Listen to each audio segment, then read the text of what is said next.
আসসালামু আলাইকুম এভরিওয়ান, কি অবস্থা তোমাদের? আশা করি সবাই অনেক বেশি ভালো আছো। তো তোমরা যারা চট্টগ্রাম বিশ্ববিদ্যালয়ে কমিউনিটি পরীক্ষা দিবা, তো তোমরা অনেকেই আমাদের কমেন্ট বক্সে জানাইছো ভাইয়া সাবজেক্ট ওয়াইজ প্রিপারেশন কিভাবে নিব, তার জন্য যদি ভিডিও দেন তাহলে খুবই উপকার হতো। তো তারই ধারাবাহিকতায় আমরা আজকের ভিডিওতে পদার্থ বিজ্ঞান নিয়ে তোমরা কিভাবে প্রিপারেশন নিবা এবং ফিজিক্সে তোমরা কিভাবে 25-এর মধ্যে 25 তুলতে পারবা এই বিষয় নিয়ে কিন্তু আলোচনা করব। তো তোমরা চট্টগ্রাম বিশ্ববিদ্যালয়ের কমিউনিটিতে তোমরা চাইলেই কিন্তু ফিজিক্সে 25-এ 25 তোলা সম্ভব, এটা কিন্তু অসম্ভব কিছু না। তো তোমার প্রিপারেশনটা যদি সঠিকভাবে তুমি নিতে পারো, তোমার স্ট্র্যাটেজি যদি ঠিক থাকে তাহলে কিন্তু সম্ভব। তো তুমি কিন্তু একদম এক গাদা পড়াশোনা না করেও অল্প কিছু সিলেক্টিভ পড়াশোনা করেও কিন্তু চট্টগ্রাম বিশ্ববিদ্যালয়ে ফিজিক্সের পার্টটা তোমার কিন্তু ভালো করতে হবে এবং ফিজিক্সে তুমি হুবহু কমন পেয়ে যাবা। যদি এইভাবে পড়ো তুমি হুবহু কমন পেয়ে যাবা। তো তোমাকে জানতে হবে আসলে কোথা থেকে প্রশ্ন আসে। তো আমি কিন্তু আজকের ভিডিওতে এটাই দেখাবো যে মেইনলি কোথা থেকে প্রশ্ন আসে এবং তোমাদের কিভাবে এই পড়াটা দরকার, ফিজিক্স পার্টটা তোমরা কিভাবে প্রিপারেশন নিবা ধাপে ধাপে সবগুলো কিন্তু আমি দেখাই দিব। তো তার আগে তুমি যে চ্যানেল নতুন হয়ে থাকো সেটা অবশ্যই কমেন্ট বক্সে জানা যাও এবং পরবর্তীতে আমরা কোন বিষয় নিয়ে আলোচনা করব সেটাও কমেন্ট বক্সে জানা যাও। ঠিক আছে, তোমাদের কমেন্টের উপর ভিত্তি করে আমরা কিন্তু পরবর্তী ভিডিওতে তোমাদের সাজেস্ট করব। তো কথা না বাড়ে আমরা ভিডিওটা শুরু করি। দেখো, তোমাকে প্রথমেই জানতে হবে যে প্রশ্ন ব্যাংক থেকে কোন কোন টপিক গুলা আসে। তো এর জন্য তোমাকে প্রশ্ন ব্যাংকটা ভালো মতো অ্যানালাইসিস করতে হবে। ঠিক আছে, তুমি যদি প্রশ্ন ব্যাংক অ্যানালাইসিস করো তাহলে তুমি কিন্তু বুঝে যাবে যে আসলে তোমার কোন টপিক গুলা থেকে প্রশ্ন আসে এবং এই টপিক গুলা তুমি যখন বাছাই করতে পারবা বা একবার যখন তুমি ধরতে পারবা তখন তোমার জন্য কিন্তু বাকি প্রিপারেশন নেওয়াটা একদম স্মুথ হয়ে যায়। তুমি যদি জানো যে আমার পরীক্ষাতে এমন টাইপের প্রশ্ন আসে তাহলে তোমার জন্য কিন্তু প্রিপারেশন নেওয়াটা কি বলতো, স্পেসিফিক ভাবে প্রিপারেশন তুমি নিতে পারবা যে আমার এই চট্টগ্রাম ভার্সিটির জন্য আমার যদি এইগুলাই পড়ি তাহলে আমার কিন্তু প্রিপারেশন কমপ্লিট হয়ে যাবে। তাছাড়া তোমার কাছে কিন্তু সবকিছু ধোঁয়াশা লাগবে, তুমি ম্যাথ পার্ট করবা, থিওরি পার্ট করবা, আরো বাইরে থেকে পড়বা, আর এত কিছু পড়ার জরুরি দরকার আছে কিনা এটাও কিন্তু তুমি প্রশ্ন ব্যাংক অ্যানালাইসিস করে দেখতে পারবা। তোমার ফার্স্ট কাজ হবে হচ্ছে প্রশ্ন ব্যাংক অ্যানালাইসিস করা। বিগত তুমি মিনিমাম 2 থেকে 3 বছরের প্রশ্ন অ্যানালাইসিস করলে বুঝতে পারবে যে আসলে কেমন টাইপের প্রশ্ন আসে। তুমি জাস্ট বোঝার চেষ্টা করো যে কেমন টাইপের প্রশ্ন আসে এবং কিভাবে আমার পড়া দরকার। এটা জাস্ট 2-3 বছরের প্রশ্ন তুমি দেখলেই, সলভ না করে তুমি জাস্ট দেখবা, প্রশ্নের ধরনটা দেখবা, তাহলে তুমি বুঝে যাবে যে আসলে পদার্থবিজ্ঞানে তোমার কি কি পড়া দরকার। এবার তুমি অ্যানালাইসিস করা যে টপিকগুলো পাইলা সেখান থেকে ধারণা নিয়ে তুমি এবার মূল বইটা পড়া শুরু করবে। ঠিক আছে, এখন অনেকে মূল বইয়ের কথা শুনে বলছে ভাইয়া একদম কি লাইন বাই লাইন পড়তে হবে? না, লাইন বাই লাইন তোমাকে পড়তে হবে না। তুমি জাস্ট ফিজিক্সের ক্ষেত্রে তুমি সূত্রগুলো ভালো করে দেখবা, মাত্রাগুলো ভালো করে দেখবে এবং সম্পর্ক দেখবে যে কোনটা কার সমানুপাতিক এবং বেশ কিছু উদাহরণ দেওয়া আছে। তো এই টাইপের যে প্রশ্নগুলো সেগুলো দেখবা। ঠিক আছে, এই টাইপের প্রশ্নগুলো দেখলে হবে। এবং সবচেয়ে ভালো হয় কারো কাছে যদি দাগানো বই থাকে, ঠিক আছে, কারো কাছে যদি দাগানো বইটা থাকে সেটা তোমার জন্য কিন্তু সবচেয়ে ভালো হয়। এবং দাগানো বই এত থিওরি এইগুলাও লাগবে না, তোমার এত থিওরিও লাগবে না। জাস্ট তুমি কি করো, মাত্রা সূত্র এবং বিভিন্ন সূত্র এর পাশাপাশি সংজ্ঞাগুলো দেখে যাবা, সংজ্ঞাগুলো এবং তার সাথে যে উদাহরণগুলো থাকে না, সংজ্ঞার উদাহরণ ওগুলা ভালো করে দেখে যাবা। ঠিক আছে, তো এইগুলো দেখলে তোমার মূল বই থেকে ফুল তুমি কমন পেয়ে যাবা।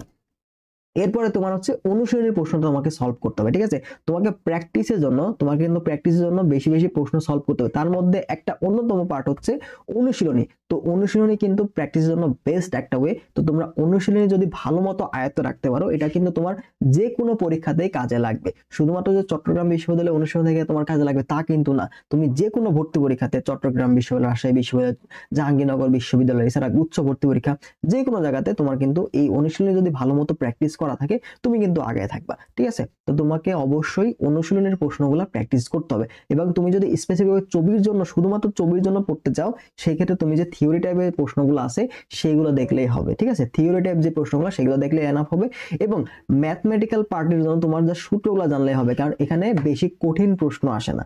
ঠিক আছে, ফিজিক্সের যে ম্যাথমেটিক্যাল টার্ম এখানে এত বেশি কঠিন আসে না, যা সূত্র থেকে ডিরেক্ট চলে আসে। সূত্র জানা থাকলে তুমি যদি বুঝতে পারো যে কোথায় কোন সূত্র অ্যাপ্লাই করতে হবে, ব্যাস এনাফ। ঠিক আছে, ম্যাথমেটিক্যাল টার্মগুলো দেখবা তাহলে এনাফ হবে।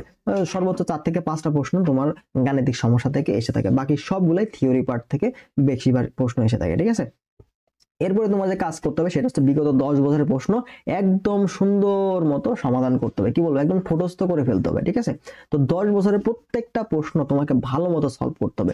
দেখবে যে প্রত্যেকটা প্রশ্ন তোমার কিন্তু 1 বছরের প্রশ্ন দেখবা, যেমন 2023-24 প্রশ্ন দেখবা, দেখবে যে এখান থেকে অনেক আগের বছরগুলোতে কিন্তু থেকে প্রশ্ন আসে। তুমি যদি 23-24 সলভ করো দেখবে যে 22-23 হুবহু তুমি প্রশ্ন পাচ্ছ।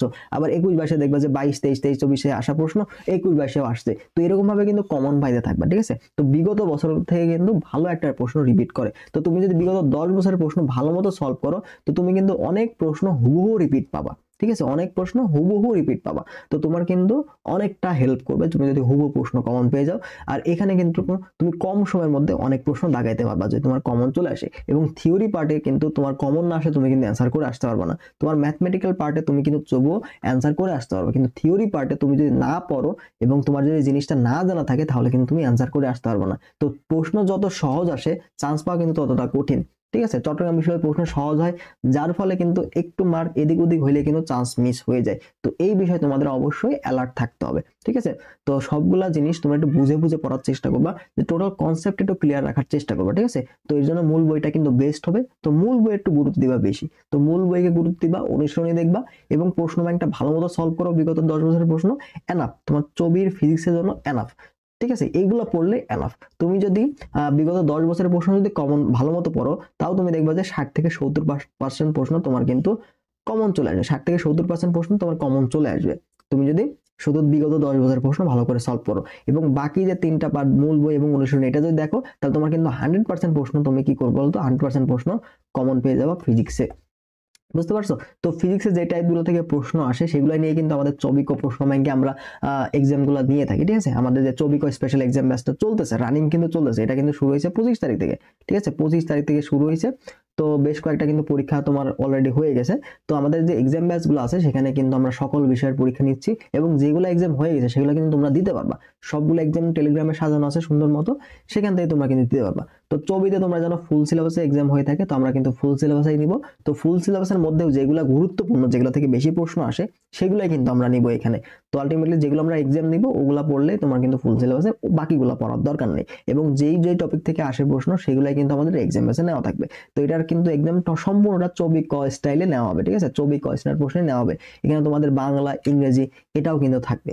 ঠিক আছে, তো আমরা কিন্তু রিভিশন এক্সাম গুলাও রাখতেছি, পাশাপাশি মডেল টেস্ট এক্সাম গুলাও রাখছে, সেখানে কিন্তু তোমরা চাইলে স্কিপ করার সুযোগ পাবা। কেউ চাইলে ম্যাথ, তারপর বায়োলজি এগুলা কিন্তু স্কিপ করার সুযোগ থাকছে এক্সাম ব্যাচে। তো একটা পরিপূর্ণ গাইডলাইন ভিত্তিক রুটিন মাফিক যদি প্রিপারেশন নিতে চাও, সেই ক্ষেত্রে কিন্তু আমাদের এক্সাম ব্যাচটা তোমাকে অনেক বেশি হেল্প করবে। ঠিক আছে, তো একটা গাইডলাইনের মধ্যে থাকা, একটা রুটিনের মধ্যে থাকা, এটা কিন্তু অনেক বেশি গুরুত্বপূর্ণ অ্যাডমিশন সিজনে এসে। এটার গুরুত্ব তুমি এখন না বুঝলে পরীক্ষার পরে কিন্তু বুঝতে পারবে যে ইস, আমি যদি এইভাবে আগাইতাম তাহলে হয়তো আমার পরীক্ষাটা একটু হলেও ভালো হতো। তো এই আফসোসটা যেন তোমার পরীক্ষার পরে না করা লাগে, তো এখন থেকে দ্রুত যুক্ত হয়ে যাও আমাদের যে হোয়াটসঅ্যাপ অথবা টেলিগ্রাম নাম্বারে যোগাযোগ করলেই আমরা তোমাদের বিস্তারিত প্রসেস জানাই দেবো। এছাড়া তুমি আমাদের বিকাশ অথবা নগদ নাম্বার দেখতে পাচ্ছ, এই নাম্বারেই তোমরা 250 টাকা সেন্ড মানি অথবা ক্যাশ ইন করে আমাদের হোয়াটসঅ্যাপে বললেই আমরা তোমাদের গ্রুপে অ্যাড করে নিব। ঠিক আছে, সহজ প্রসেস, জাস্ট এই নাম্বারে 250 টাকা সেন্ড মানি করবা বিকাশ অথবা নগদে, দেন আমাদের হোয়াটসঅ্যাপ টেলিগ্রাম নাম্বারে এই নাম্বারেই নক দিবা, তাহলে কিন্তু তোমাদের গ্রুপে জয়েন করে নেবো। খুবই সিম্পল। ঠিক আছে, তো এই ছিল মূলত আজকের ভিডিওটা, চট্টগ্রাম বিশ্ববিদ্যালয়ে আমাদের ফিজিক্স প্রিপারেশনটা আমরা কিভাবে নিব। তো তোমরা পরবর্তী কোন বিষয়ে জানতে চাচ্ছ, আসলে কোন বিষয় সম্পর্কে তোমাদের দুর্বলতা রয়েছে, সেটা অবশ্যই কমেন্ট বক্সে জানা যাও। আমি সেই বিষয়ের উপরে পরবর্তী আমাদের যে ভিডিওটা আসবে সেখানে কিন্তু আলোচনা করার চেষ্টা করব। তো ঠিক আছে, সবাই ভালো থাকো, আল্লাহ হাফেজ।